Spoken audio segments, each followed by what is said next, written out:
The great hall of the Galactic Council buzzed with voices from 1,000 different worlds. Ambassador Kim Min-jun sat in the human section, watching the other delegates with calm eyes. He had been Earth's voice in this place for 15 years. Today might be his last day here. The speaker, a tall being made of living crystal, called for order. We gather today to vote on Resolution 2847. The question before us is simple. Should Earth remain part of our galactic community? Kim felt his heart sink, but his face stayed blank. He had known this day would come. Too many species feared humanity. They called humans too violent, too unpredictable, too different. The Zephyrian delegate stood first. Her blue skin glowed with anger.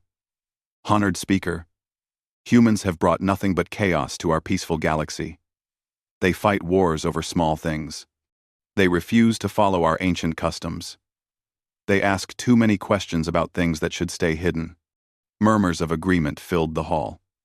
Kim kept his hands folded, waiting for his turn to speak.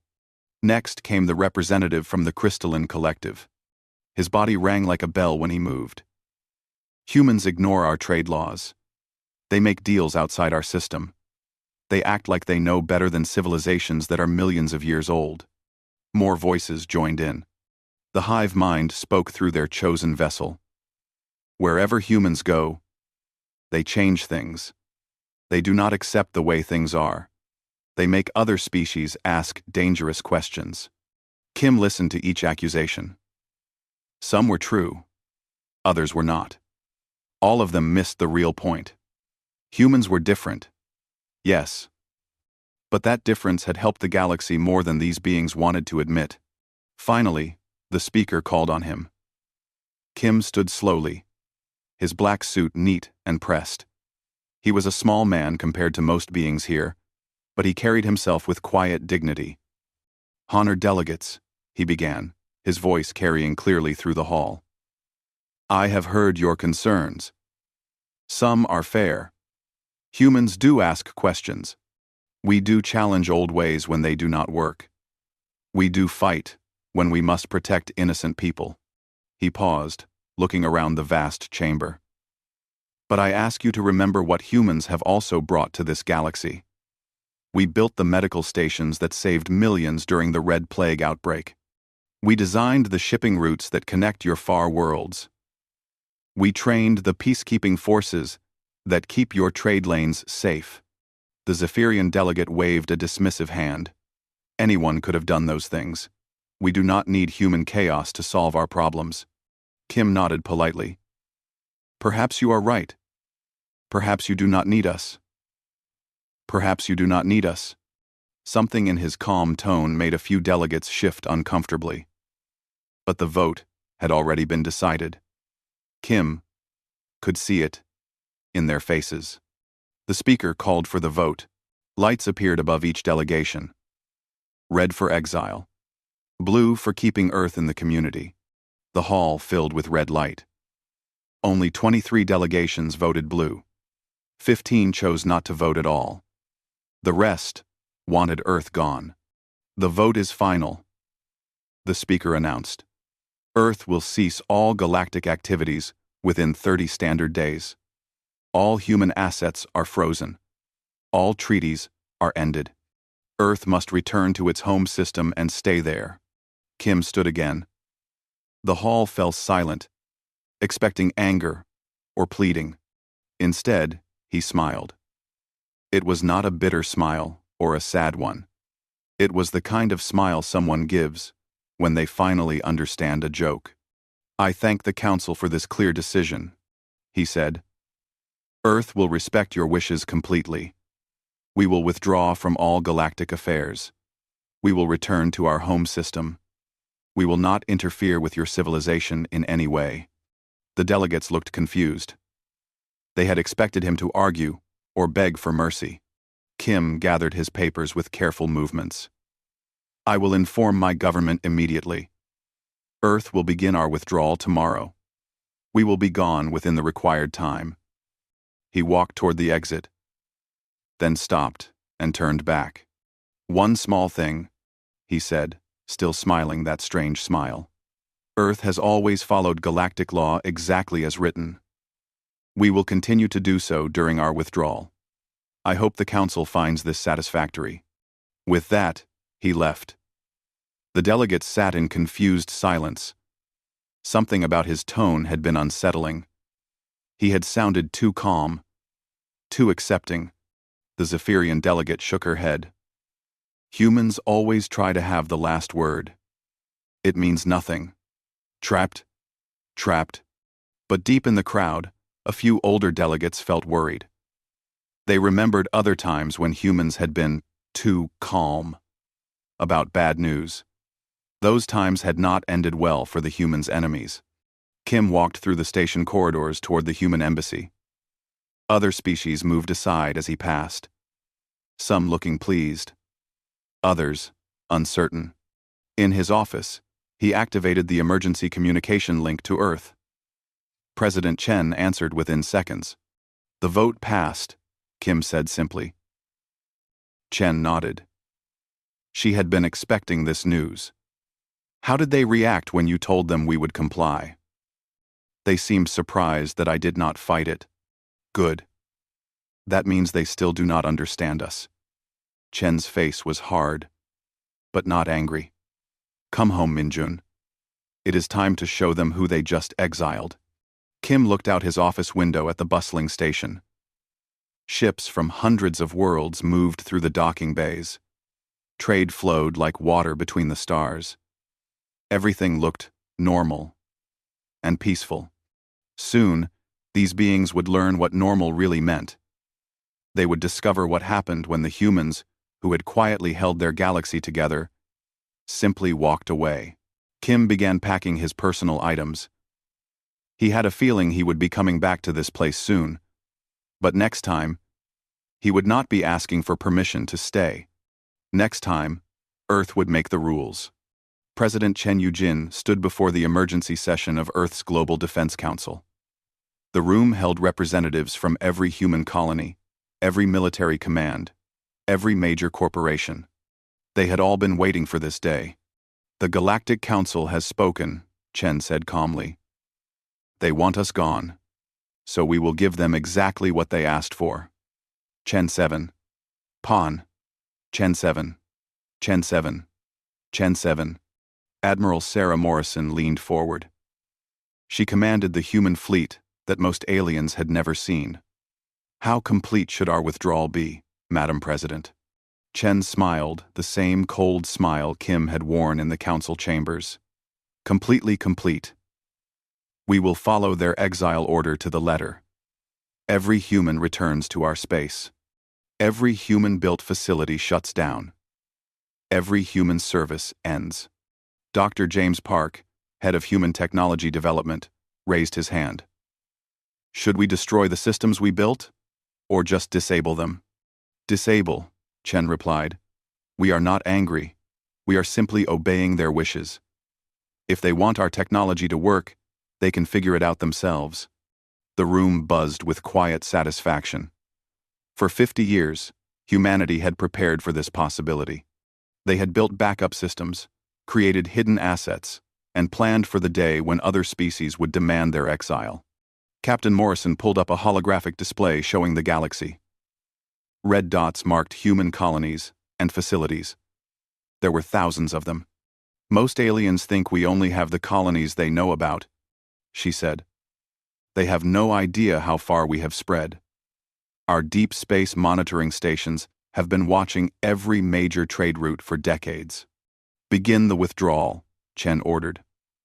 All civilians first. Military assets second. Support systems third. I want every human ship back in solar space within 25 days. Across the galaxy, the recall orders went out through channels the aliens had never detected. Human colonies that had operated in secret for years began shutting down. Space stations that aliens thought were automated revealed they were run by human crews. On the mining world of Kepler 442, human engineers received their orders.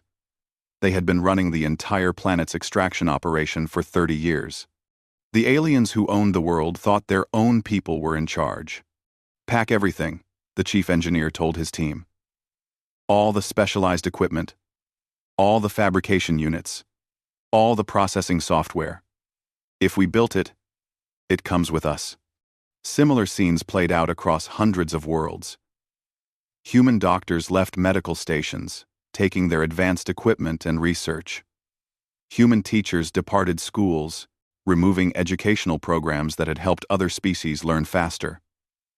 Human mechanics shut down the shipyards, where most alien vessels were repaired. The real surprise came when the logistics network started collapsing. For decades, humans had quietly taken over the job of moving goods between worlds.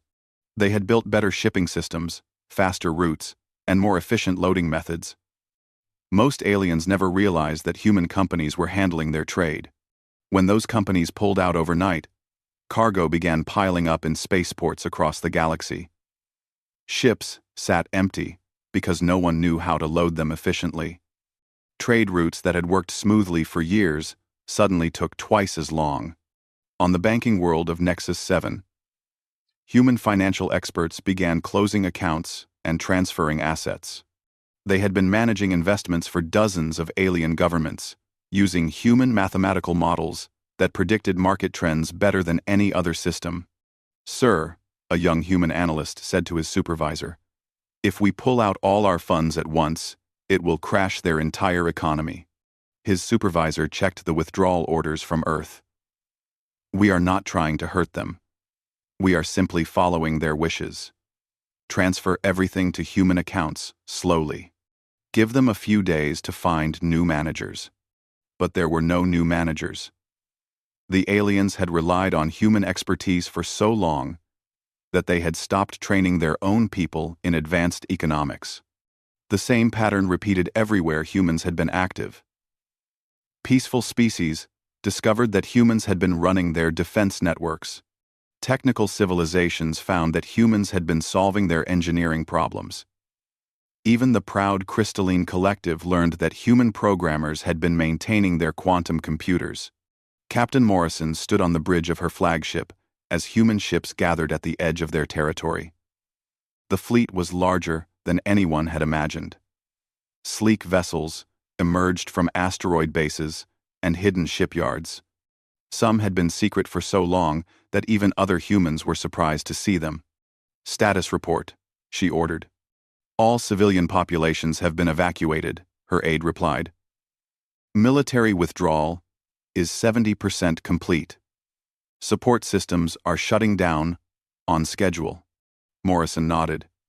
"And alien reaction?" "Confusion mostly. They are starting to realize how much we were doing for them.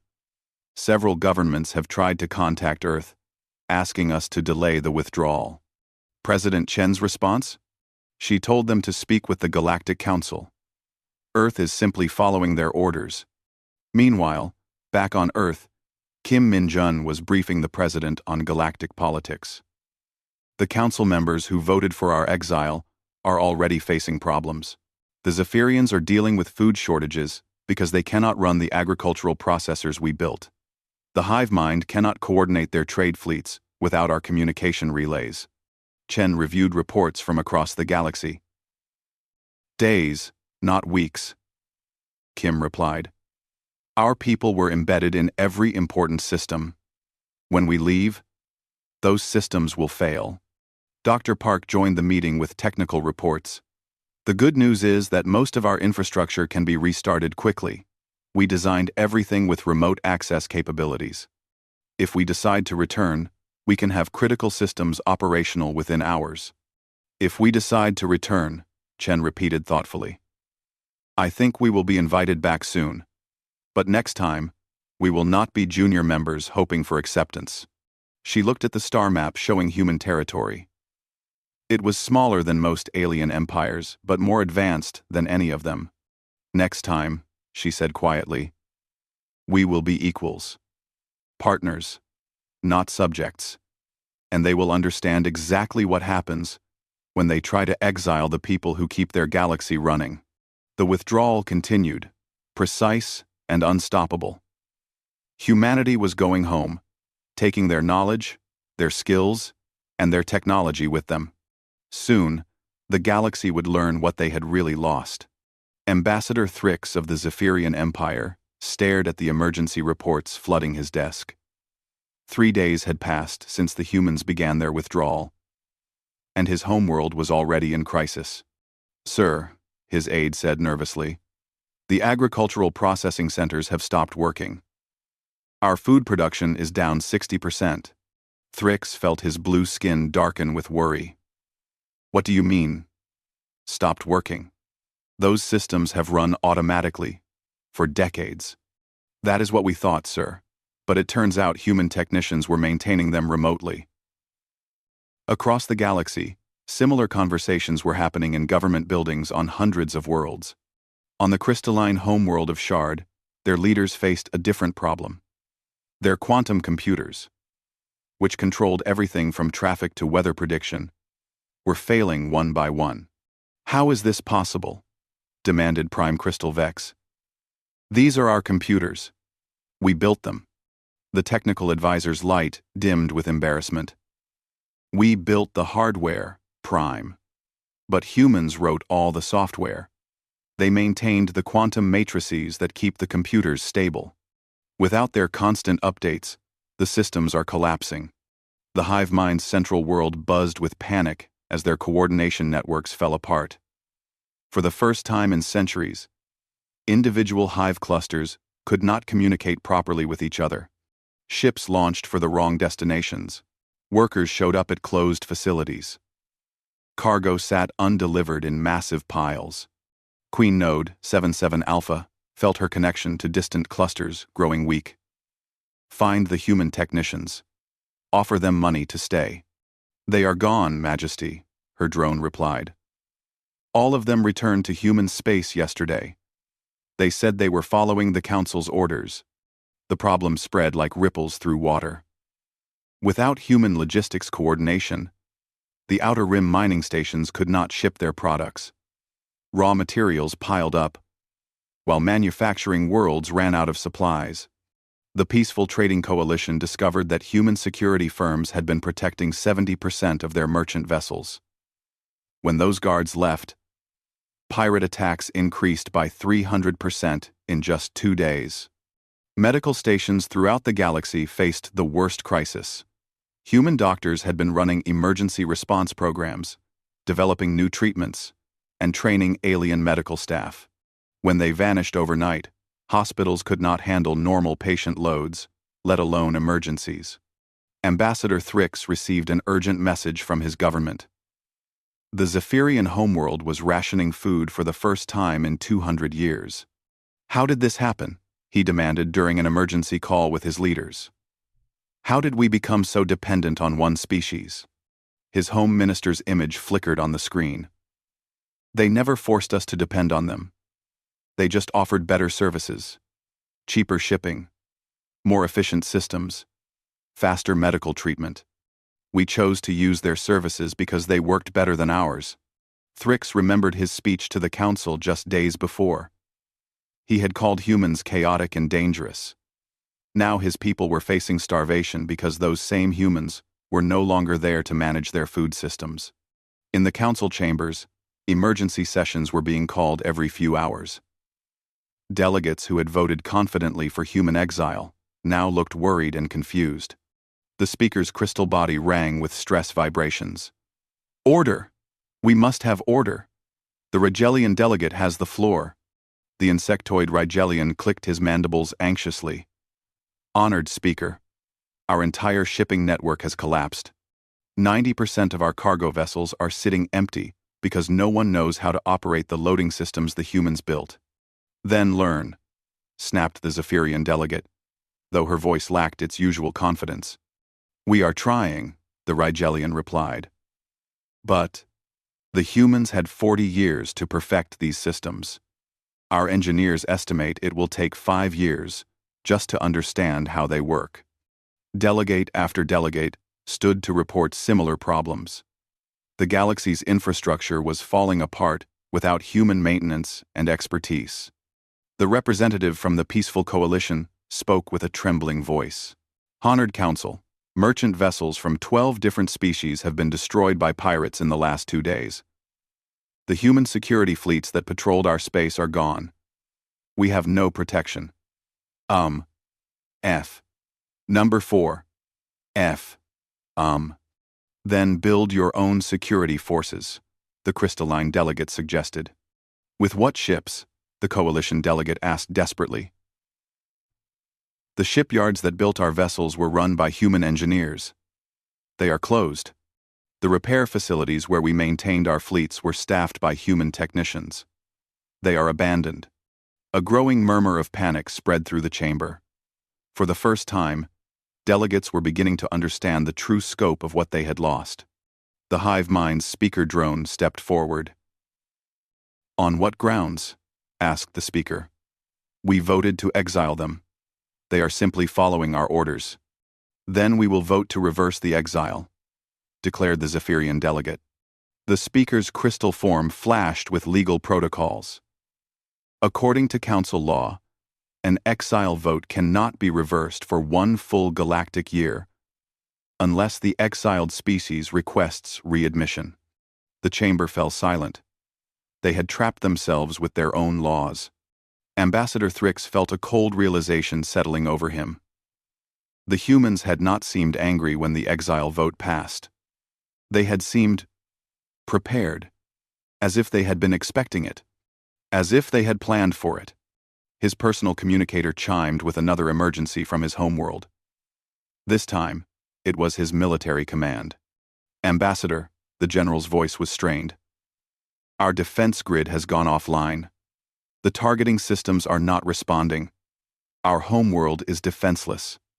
And S-grade, the Moverding. Ambassador, how is that possible?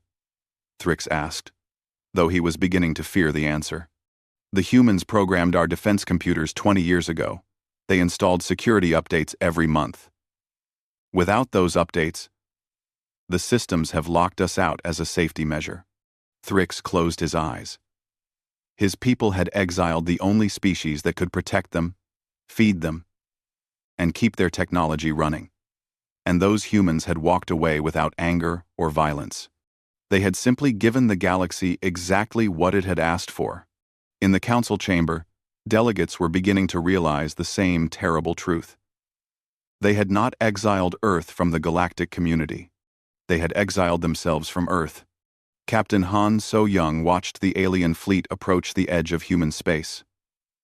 36 ships from different species flew together toward the boundary markers that now surrounded Earth's territory. She stood on the bridge of Defense Station Alpha, a massive structure that had appeared overnight at the main entry point to human space. The aliens had no idea humans could build something so large so quickly. Captain, her communications officer reported, the alien fleet is requesting permission to enter our space. They say they carry a diplomatic delegation from the Galactic Council. Han smiled grimly. Tell them they are welcome to enter, but make sure they understand our rules first. The message went out on all frequencies. Attention, Galactic Council delegation. You are approaching sovereign human territory. All vessels entering this space must follow human laws and customs. Weapons must be powered down. All passengers must submit to security scanning. Any violation of human law will result in immediate expulsion. The alien fleet hesitated. For thousands of years, no one had dictated terms to Galactic Council representatives. After several minutes, the lead ship responded. This is Ambassador Thrix of the Zephyrian Empire. We come under the authority of the Galactic Council.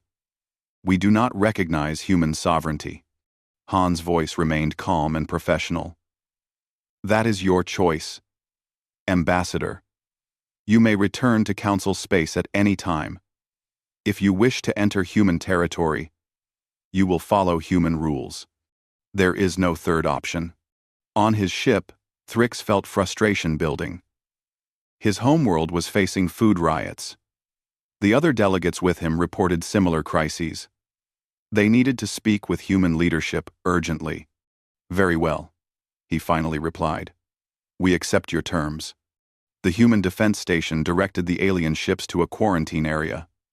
Security teams boarded each vessel, politely but thoroughly searching for weapons and recording devices. The alien delegates were scanned, their possessions examined, and their credentials verified. It was humiliating. Council representatives had never been treated this way, but they needed human help too desperately to protest. Captain Han escorted the delegation to a conference room inside the station. The aliens looked around nervously at the advanced technology they saw everywhere. Human defensive capabilities were far beyond what they had imagined. "The human delegation will arrive shortly," Han informed them. "You may wait here." The room was comfortable but clearly a waiting area, not a proper diplomatic chamber. The message was clear. The aliens were not honored guests. They were visitors who would be seen when convenient. Ambassador Kim Min-jun entered an hour later, followed by Admiral Morrison and Dr. Park. The aliens rose quickly, eager to begin negotiations. Kim gestured for everyone to sit. "Thank you for coming to human space. I understand you have concerns about our withdrawal from galactic affairs." Thrix leaned forward desperately. "Ambassador Kim, our worlds are in crisis. We need human assistance urgently. Food systems are failing. Transportation networks have collapsed. People are dying." Kim nodded sympathetically. "That sounds very serious. However, Earth is simply following the Council's wishes. You voted to exile us from galactic affairs. We are respecting that decision." The crystalline delegate's facets flashed with anger. "You know the exile vote was a mistake. Our people are suffering unnecessarily." "I am sorry to hear that," Kim replied calmly. "But Earth cannot violate Council law." Dr. Park spoke up.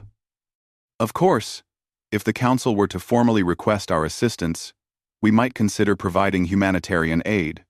The alien delegates looked at each other hopefully. "What kind of request would be needed?" asked the hive mind representative. Kim opened a folder of documents. Earth would need formal recognition as a sovereign territory, equal to any Council member world.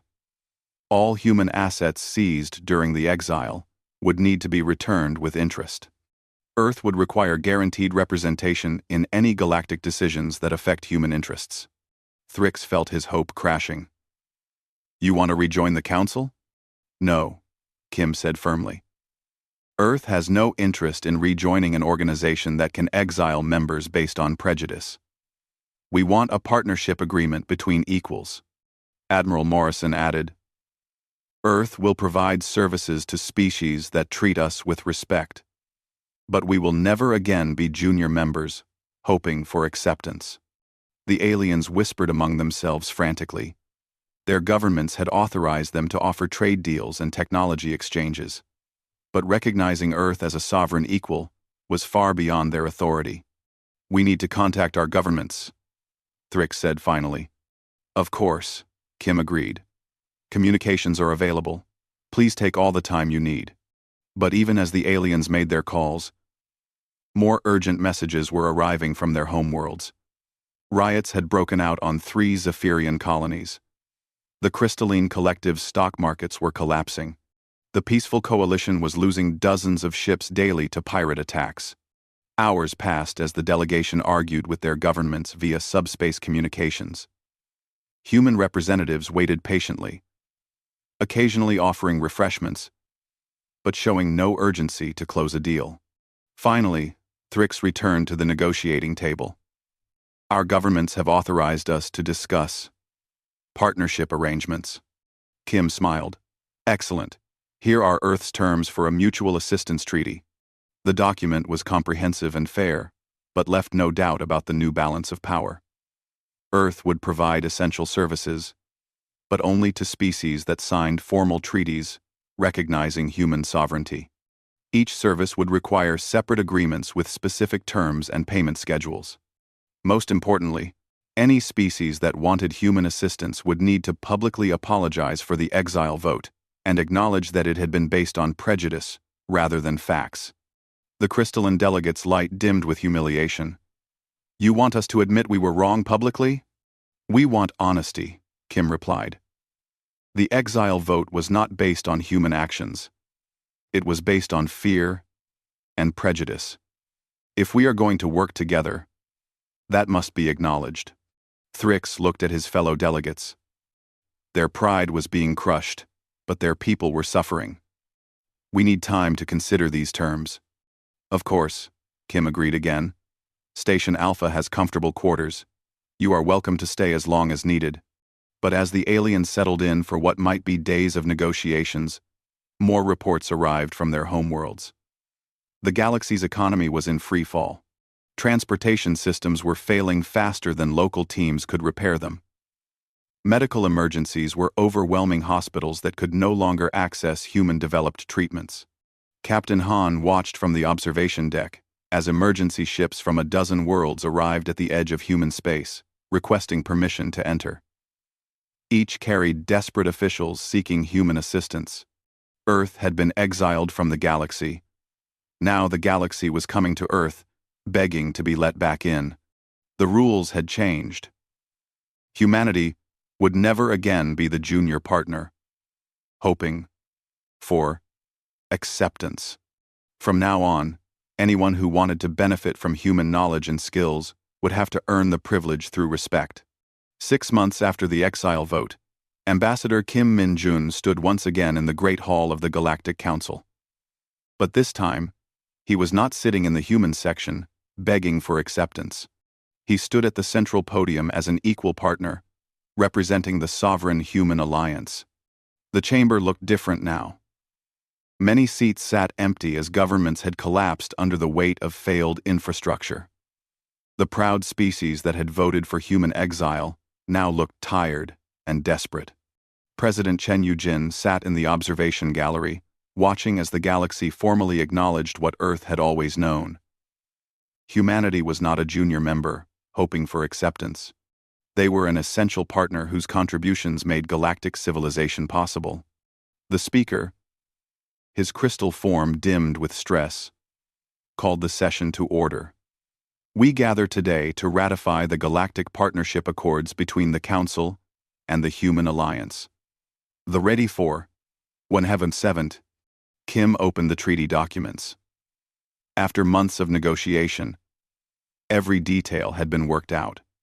Earth would return essential services to the galaxy, but as a sovereign partner, not a subordinate member. Ambassador Thrix rose to speak first.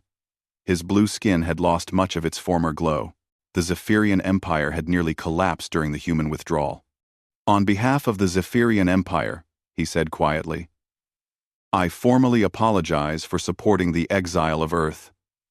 Our vote was based on fear and prejudice, not on facts about human actions. We ask forgiveness and request partnership with the Human Alliance. Similar statements followed from delegate after delegate. The Crystalline Collective admitted their quantum computers could not function without human software. The hive mind acknowledged that human communication systems had been essential to their coordination. Even smaller species that had stayed quiet during the original vote now praised human contributions they had taken for granted. Kim listened to each apology with professional courtesy. There was no gloating in his manner, no satisfaction at their humiliation. Earth had not wanted revenge. They had wanted respect.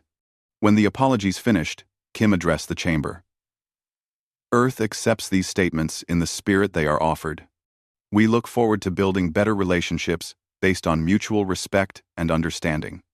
He activated a holographic display showing the new galactic structure.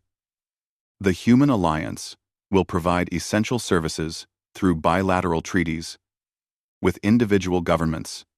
Each agreement will be specific to that species' needs and capabilities. The display showed trade routes reopening, medical stations coming back online, and defense networks reactivating. But now everything flowed through human-controlled territory, under human management, following human standards. Dr. Park stood to explain the technical details. Human teams are ready to restore critical infrastructure immediately. Food processing systems can be online within days. Transportation networks will resume operation within weeks, Medical services will restart as soon as local governments sign safety protocols. The relief in the chamber was visible. Months of crisis had taught these species lessons they would not forget soon. But Kim was not finished. There is one more matter to address. The Galactic Council structure itself must change. The speaker's crystal form flashed with alarm. What do you mean? The current system allows majority votes to exile member species based on prejudice. This is not acceptable to Earth. If the galaxy wants human partnership, the Council must adopt new rules protecting minority rights. Kim presented a constitutional amendment requiring supermajority votes for any action against member species, plus mandatory mediation and appeals processes. Never again could a group of species gang up on one they disliked. Furthermore, Kim continued, Earth requires permanent representation in Council leadership. Human interests will not be subject to the political whims of species that may resent our success. The delegates whispered anxiously among themselves. Kim was demanding fundamental changes to their government system. These are not negotiable terms, Kim said clearly. Earth learned from the Exile vote that goodwill and cooperation are not enough. Legal protections are required. Admiral Morrison stood in the gallery, watching the aliens realize they had no choice. Without human services, their civilization was collapsing. They would accept any terms necessary to restore stability. The vote on the partnership accords was unanimous. Even species that had strongly supported the Exile now raised their hands in favor of human demands. But Kim had one final surprise. Earth appreciates this vote of confidence. However, we will not be rejoining the Galactic Council as members. The chamber erupted in confused voices. The speaker called for order. What do you mean, Ambassador? Earth will maintain its partnership with the Council, but as a sovereign ally, not as a member species. The human alliance will have its own territory, its own laws, and its own foreign policy. We will cooperate with the Council on matters of mutual interest, but we will never again be subject to Council authority. End quote. President Chen smiled from the gallery. This had been her plan from the beginning. Use the Exile to break free from a system that treated humanity as a junior partner. Return as equals who could not be voted out or overruled. Kim continued. Any species that wishes closer cooperation with Earth may apply for association status with the Human Alliance. We welcome partners who share our values of innovation, fairness, and mutual respect. Several delegates immediately began taking notes. The idea of joining a human-led alliance was appealing to species that had felt marginalized in the Council system. Thrix raised his hand hesitantly. What about species that voted for the Exile? Are we excluded from the Human Alliance? Kim's expression softened slightly. Earth does not hold grudges. Any species that acknowledges past mistakes and demonstrates genuine commitment to partnership will be welcomed. We judge governments by their current actions, not their past votes. The formal signing ceremony took place that evening. Representatives from dozens of worlds lined up to add their marks to partnership agreements with Earth. The galaxy that had exiled humanity 6 months ago was now competing for human friendship. As Kim signed the final documents, he reflected on the strange journey that had brought them to this point. Earth had been kicked out of the galactic community for being too different, too questioning, too independent. Now those same qualities had made humanity the most sought-after partners in the galaxy. The Exile vote had indeed passed. Earth had been forced to leave the Council. But in the end, the Council had come crawling back to Earth, begging to be let back into humanity's good graces. The rules were clear now. Humanity would never again be the junior partner hoping for acceptance. From now on, anyone who wanted to benefit from human civilization would have to earn that privilege through genuine respect and partnership. Earth had not just survived their exile. They had used it to reshape the entire galaxy according to human values. Kim looked around the signing chamber one last time, then headed home to Earth. There was work to do, and a galaxy full of new partners waiting to discover what true cooperation could accomplish.